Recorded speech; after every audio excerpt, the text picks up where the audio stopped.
What would you do to stay in control of your life? If a situation were to arise that threatened to tear control away from you, would you give it up freely? Or would you fight tooth and nail to keep that control in your hands? Now, imagine if keeping that control would cost you everything. Your comfort, your humanity, maybe even your life. Would you still fight? What if it would cost the lives of your friends? Would it be worth it? How far would you go? How long would you fight? And at what point would you decide to finally take responsibility? This is the true question behind the psychological space horror, Mouthwashing. A game about a delivery crew that gets stranded in space, but as tensions rise, as supplies diminish, and as sanity begins to falter, a story of desperation begins to unfold, and we're shown the irredeemable decisions made by one man who traded everything to keep control of his life. And it all starts on a long-haul space freighter called the Tulpar, with a crew of 5 who are halfway to finishing their delivery. I hope this hurts.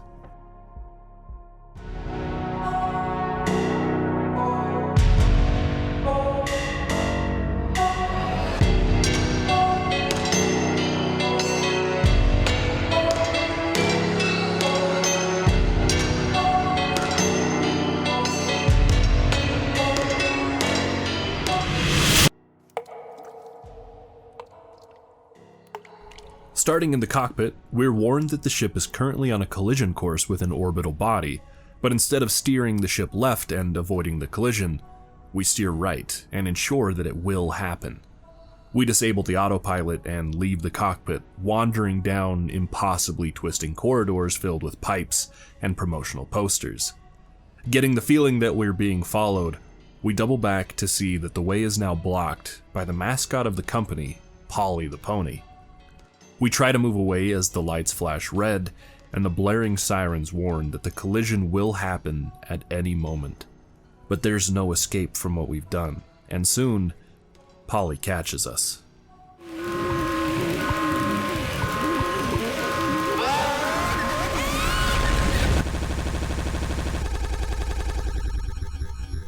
Next we see, it's 2 months after the crash, and the crew is having a meeting, discussing the decision of opening their cargo bay to hopefully find supplies that can help them survive long enough for help to arrive. All 5 crew members survive the collision. For most of the game we play as the co-pilot, who is now also the acting captain, Jimmy. We'll talk about the previous captain in just a minute, but for now, the rest of the crew. Swansea is the engineer. He's an older, jaded man who just wants to do his job and keep things running. The only thing worse than dying slowly is not getting paid. Anya is the nurse, although her lack of confidence shows through her work and her mannerisms as she's constantly doubting herself and seems incapable of performing most of her duties. I have to believe that our worst moments don't make us monsters. I have to, even in this case. And Daisuke is Swansea's intern. This is his first delivery, and his carefree and somewhat childish attitude shows that he's just excited to be here. We'll have a rad story to tell. They might even write articles about us. We could be on TV! Now, about that former captain, Curly. He was in the cockpit during the collision and ended up critically injured. Now most of his body is burnt and bandaged, and all he can do is stare and choke down pain pills. Every member of the crew knows that the autopilot was disengaged. They know that the collision was no accident, so they wrestled with the idea of letting Curly die. But in the end they decided that the best course of action was to let him live and seek justice once they were all rescued. I was hoping you could help me with Captain. Curly, people have to be worth their titles. The Tulpar itself is in pretty bad shape, and supplies are getting low. Due to the collision, insulation foam now covers and blocks many parts of the ship. This is a safety mechanism used to seal off damaged areas in order to keep oxygen flowing and stable, but it's also incredibly difficult to remove once it's hardened. Not to mention, it's dangerous, as one wrong move could expose the ship to space and cause it to implode or suffocate everyone on board. A major issue this has caused is with the food processor, a machine used to combine simple components into full meals that has been covered with insulation foam, and it's no longer operable, so all the crew have to eat are their emergency stocks and whatever was left in the soup dispensing vending machine. How much food do we have left? I'd say like 4 months-ish. In most cases, the food supplies wouldn't be an issue, as all ships are outfitted with cryopods that can freeze and keep a crew alive for up to 20 years while they wait for rescue. But the utility room that holds the pods is completely covered in insulation foam, which Swansea is personally trying to chip away at to free his tools and salvage more supplies. If I breach that foam and break the air seal, it's lights out for all of us. I ain't letting anyone else mess around in there. So it's decided that it is worth it to open up the cargo bay, and hopefully they will find something useful inside. And as the doors open and reveal shelves filled with boxes, we jump back in time to see what happened 7 days before the collision. This story is told in partial and fragmented segments, almost like the story itself is a character that is breaking due to this stressful situation. In these flashback moments, we mostly play as Curly in his last days as captain before the crash. This one begins with Anya giving Curly a psychological evaluation, although he passes and is deemed sane and capable of continuing his duties, which is a result that we know can't be fully accurate, as determined by the situation that we see in present day. Anya has some strange anxieties over giving Jimmy his psych eval, so as the captain and as a longtime friend of Jimmy from the days on Earth, Curly offers to do the evaluation for her. He agrees to meet with Jimmy in the cockpit, but as he opens the cockpit doors, the hallway stretches further than it should. It continues through multiple lengths of the ship until a staircase that shouldn't exist leads him down to the depths of nowhere. And then he falls into the darkness. Clearly, Curly's duties are starting to crack his mental state, and we're glimpsing into his imposing delirium. The darkness ends in a world where the floor is a pool of blood, and the sky is covered in beautiful galaxies. We wander this strange land as it begins to populate with bent and broken ladders, before an all too familiar emergency signal flares all around us and everything becomes bright and blinding. Continuing forward, Curly then enters the cockpit and re-enters the world of sanity. He completes Jimmy's psych eval, and the two friends talk. How are things? Off the record. I like it. We're in control here. Didn't think you'd ever take to being a fighter pilot as well as you have. What with how you struggled back on Earth. So what is it? How come it always seems like you're standing on the edge of a bridge with your feet in cement? Lately I've been thinking, is this enough? Am I figured out? Is this all I'll ever be? I get it. You reached the highest rung on this ladder. So now you're thinking you might be on the wrong ladder altogether. Their conversation is interrupted by a message from the higher-ups back on Earth. But before we can read the message, we return to the present day, 2 months after the crash.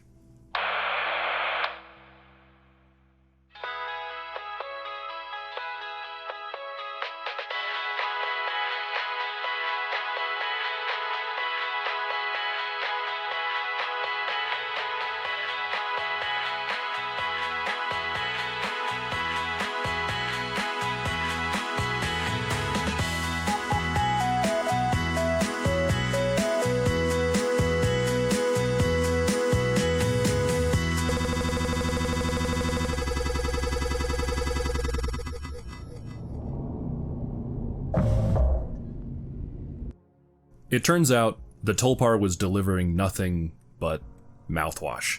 No food or other useful supplies, just minty breath freshener with a bit of sugar and 14% ethanol. So while the crew might end up starving to death, they'll have plenty to drink, something that Swansea begins right away. Now we can go out in style. Back to 6 days before the crash, Curly decides to break the news to the crew. As he's going to the lounge, he's surprised as everyone has decided that it's the best day of the delivery to celebrate their communal birthday. They make a cake and have some pleasant conversation, which makes the news that Curly has so much harder to break. The Pony Express is going under, and this will be the Tulpar's final delivery. Once it's completed, the crew will be let go. This news is hard to swallow for every one of the crew members. They've each found a place here, a comfort in their positions, and an escape from their troubles on Earth. But with nothing they can do to change their circumstances, they cut into the cake and try to enjoy their birthdays. 3 months after the crash, Jimmy wakes up to the sound of Curly's screams. His painkillers must have worn off. Before he gives the former captain his medication, he wants to check with Anya to make sure that they don't double dose him. He finds Anya and Swansea speaking in the cockpit and asks if everything is okay, since it seems that Anya's been crying. Anya, are you crying?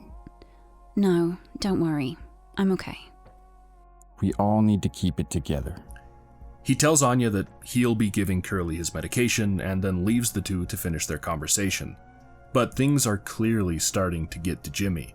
The stress of command and their situation are eating away at him, and he knows that only Curly understands the truth of his situation. I know what everyone is thinking. The way they look at me? What could I even say? What would she do? Damn it. Here we are now. Me in the driver's seat. Thanks for that. Open up. As he's going to leave, everything around Jimmy freezes. He finds himself in a waking dream with Curly sitting at the table and speaking to him. Hey, we've all tried to escape. I've thought many times, is this what peace feels like? Is this good enough? The hallucination of Curly wants to enjoy a slice of cake one more time with his friend, so Jimmy goes to the cockpit to find something to cut the cake with. Returning a few moments later with an axe in hand, he finds that the cake is gone, and now Curly lies on the table, offering himself to be cut in the cake's stead. But before the axe can fully swing, Jimmy wakes from the hallucination. But clearly leadership is getting to him. 4 months after the crash, we find that the crew are all in different states of living. Daisuke and Swansea have been drinking mouthwash to their heart's content. Daisuke isn't holding his breath-freshening liquor very well, but Swansea's having the time of his life. Anya hasn't drank any yet, but she's heavily contemplating joining the ranks of the drunk, while also thinking of a potential way to solve their new shortage on painkillers. Curly has been out for a few days now, so his pain levels must be extreme, but Anya remembers that there is a medical locker in the hallway outside of the medbay. The issue is, during the crash it was covered in insulation foam, so it hasn't been easily accessible, but it might be time to take the risk and try to break through. We take the axe from Swansea, who isn't overly pleased to risk everyone's lives for the sake of some medication. But Jimmy's mind is made up. He takes the axe and begins to chop away at the foam, and to everyone's relief, they expose the locker and retrieve the pain meds without issue. However, Anya is still hesitant to treat Curly. A deep anxiety is held inside her, something that Jimmy has tried to be tolerant of, but now it's beginning to get to him. Could you give Curly his painkillers? It still just makes me so nauseous. You're not serious. Look, I've entertained your sentimentality up until now, but I'm trying to actually fix things. I'll take care of it, Anya. I always do. Clearly, tensions are rising. 4 months stranded and low on supplies has stretched everyone, and signs of snapping are surfacing more and more, and we get a hint of what's to come, some indeterminate amount of time in the future, when we see a flash to 6 hours before the Judgement. There isn't much that we have to go off of here. Jimmy locks the door to the cockpit as an angry Swansea bashes against it, threatening to chop him up for whatever it is that he's done.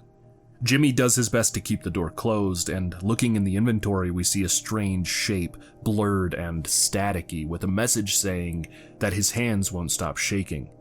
But before we can get any answers, Swansea bashes through the safety glass and the story glitches and shifts to 2 days before the crash.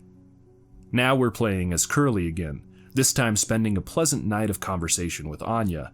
It's peaceful, strikingly different from the chaos that we just witnessed, and a nice glimpse into what these deliveries were usually like. In their conversation, Anya asks the question, Hey, why do you think Pony Express put a lock on the medical room door but not the sleeping quarters? I suppose for the same reason they put a lock on the cockpit. Safety. 5 months after the crash, Jimmy is met with a frantic Daisuke who says that Anya's been trapped inside of the medbay. Rushing to check on her, it quickly becomes clear that something isn't right. Anya seems fine. She's speaking clearly, she doesn't seem worried about the stuck door, so Jimmy asks, Anya, is the door stuck? No. Look, we're all stressed, but you can't go breaking down at every little hardship. I should have done this from the beginning. I always believed that our worst moments didn't define us, didn't make us beyond repair. Make no mistake, this isn't my worst moment. Far from it. It's the best decision I'll ever make. I'll take care of it. After that, she stops responding. Daisuke says that the only other way into the medbay is through a vent in the utility room, but that room is filled with insulation foam and Swansea won't let anyone enter since it's too dangerous to try and clear. Things are escalating quickly. Anya's attitude is leading everyone to imagine the worst, but Swansea knows it's still too dangerous. Even in desperate times, decisions like this can't be made lightly.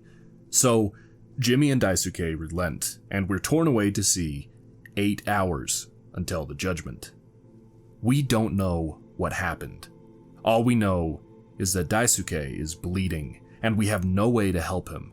Swansea is furious, his fear of losing the young intern hidden beneath his anger, and in desperation, he and Jimmy decide to scour the ship for some kind of disinfectant or medical supplies. Swansea searches the medbay, but once Jimmy goes inside, the place where Curly usually rests is now blurry and incomprehensible.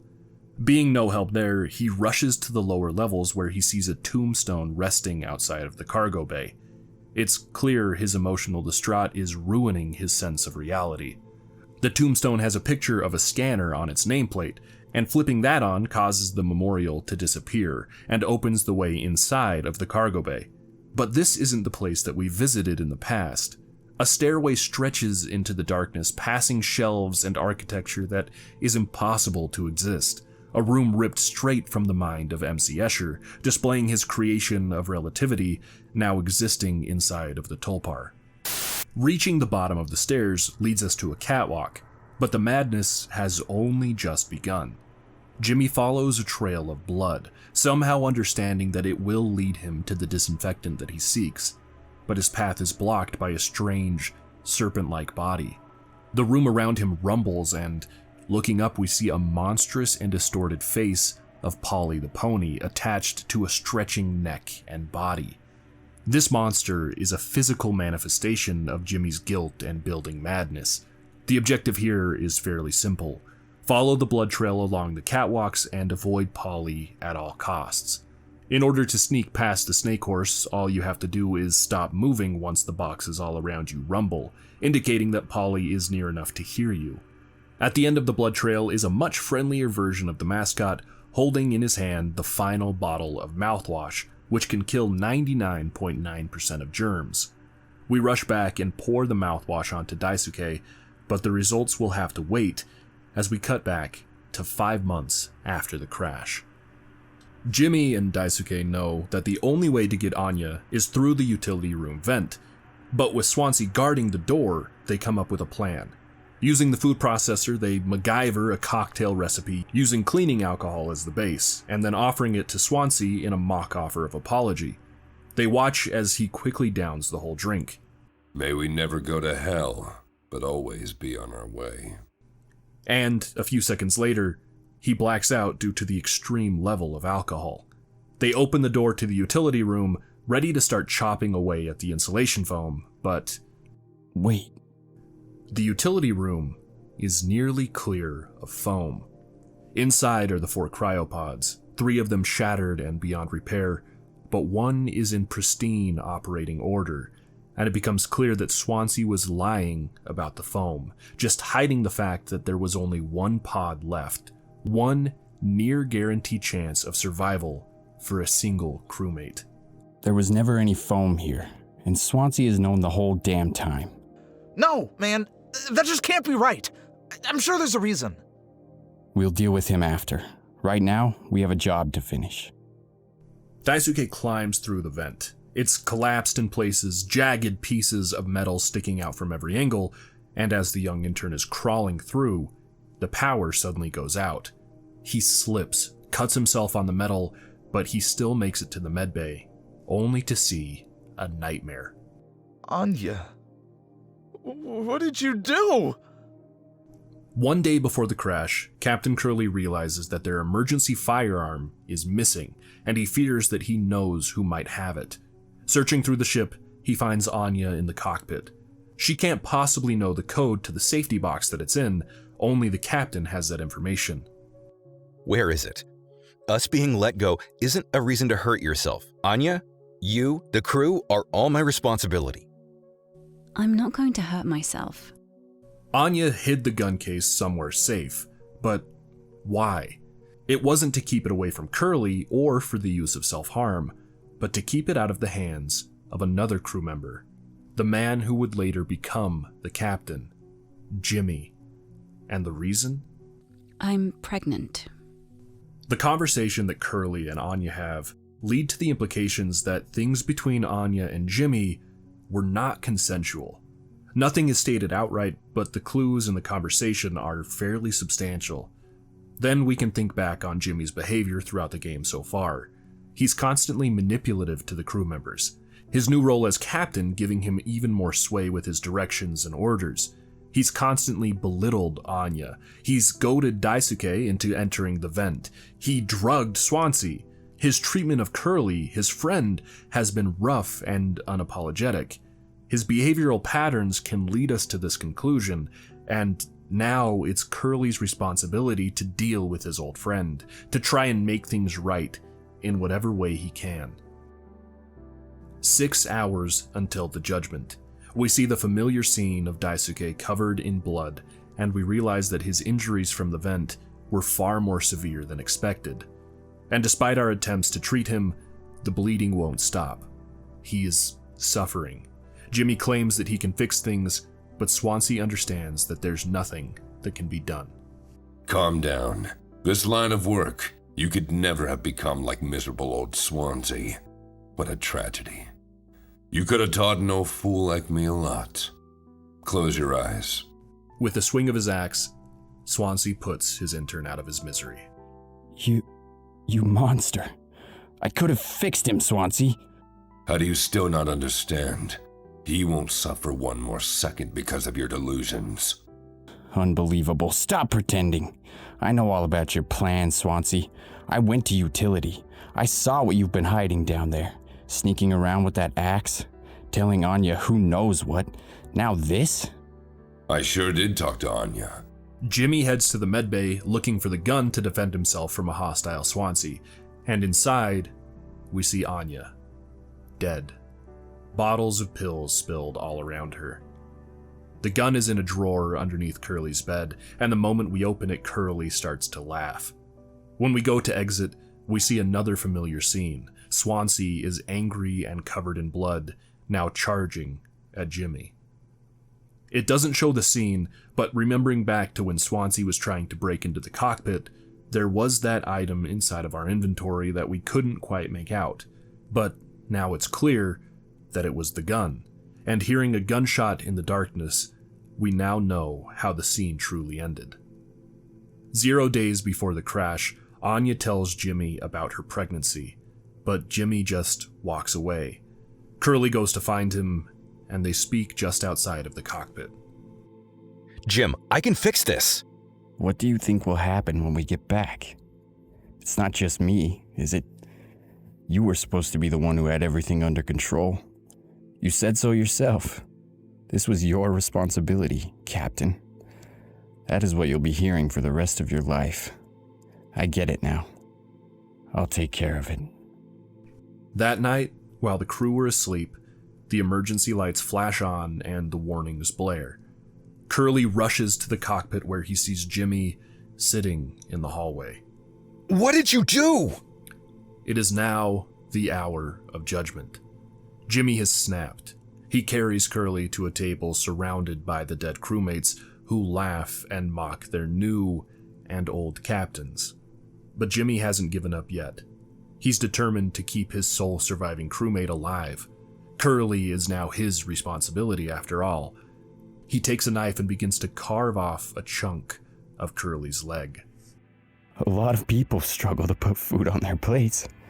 But that wasn't enough, right, Captain? The lowest rung of your ladder is our highest. Life isn't even worth living at the same level as us. But I forgive you. All of us do. Sometimes we thrive, travel the endless reaches of space.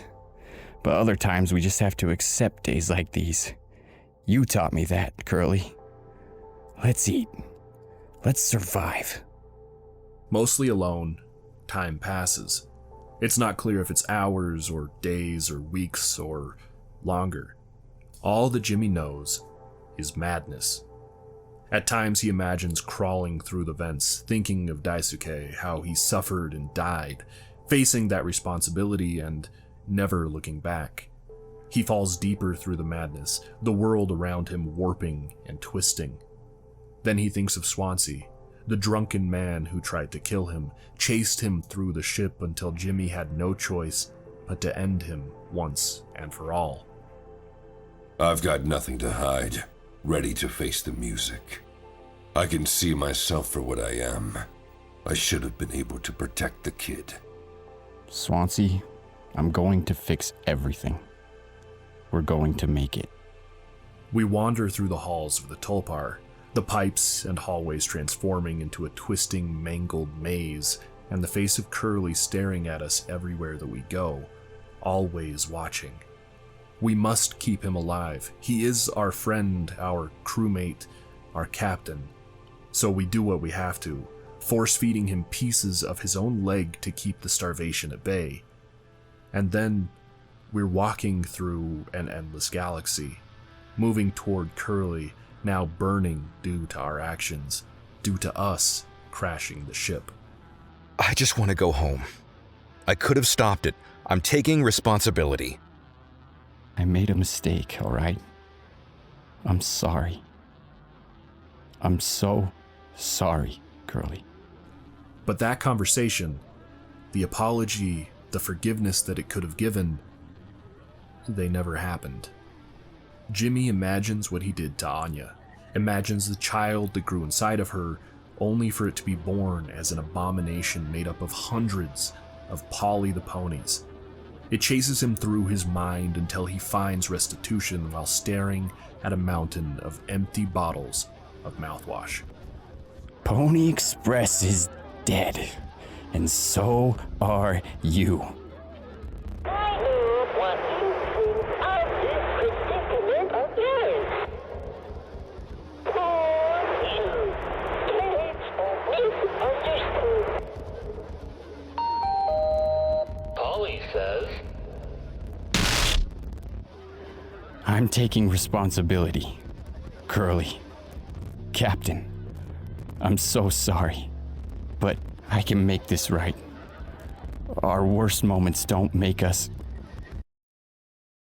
There is no time left. Judgment is at hand.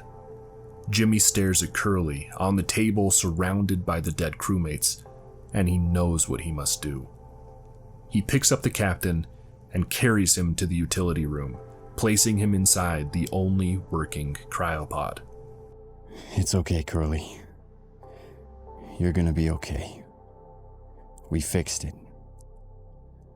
I fixed it. As the cryopod begins to freeze Curly inside, Jimmy walks off, leaving us with the sound of a gunshot. And that is the end of... That's the story of the crew of the Tulpar and the downward spiral of one of the most despicable characters that's ever been written. Isolation stories are some of my absolute favorites, and in space that isolation is extreme. It allows for stories like this where one character can make a decision that ends up ruining the lives of an entire crew. It ends up being human versus human, lie against lie, as power dynamics and unknown truths drive each of them to their own conclusions. It's an environment where an unfeeling psychopath has a definite advantage, Jimmy delving into his own madness to keep control over his life, and then having the scapegoat of Curly to cover up what he did allowed him to take full control of the crew situation, and keep it until everything fell apart. Only when everyone was dead, he finally realized that the choices he made had consequences that he didn't expect. The scope of his acceptance was limited to viewing only himself, and in the end, even he realized that it just wasn't worth it. I love games like this. The stories that they tell and the way that they tell them is so interesting and fun to experience. But a video like this does take a lot of work to make, so if you enjoyed, then please like and subscribe to help push it through YouTube. It helps a lot more than you might expect. And if you've got any other games that you think would be fun to cover, then I'd love to hear them down in the comments below. As always, thank you so much for watching, and a huge thanks to my YouTube members for the extra support.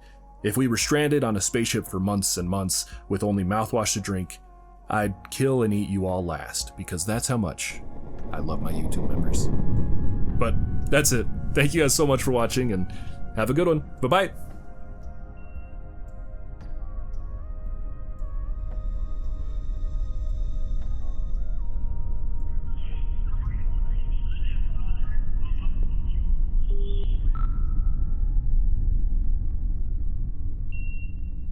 Your old gray mare, she ain't what she used to be, ain't what she used to be, ain't what she used to be. Your old gray mare, she ain't what she used to be, ain't what she used to be, ain't what she used to be.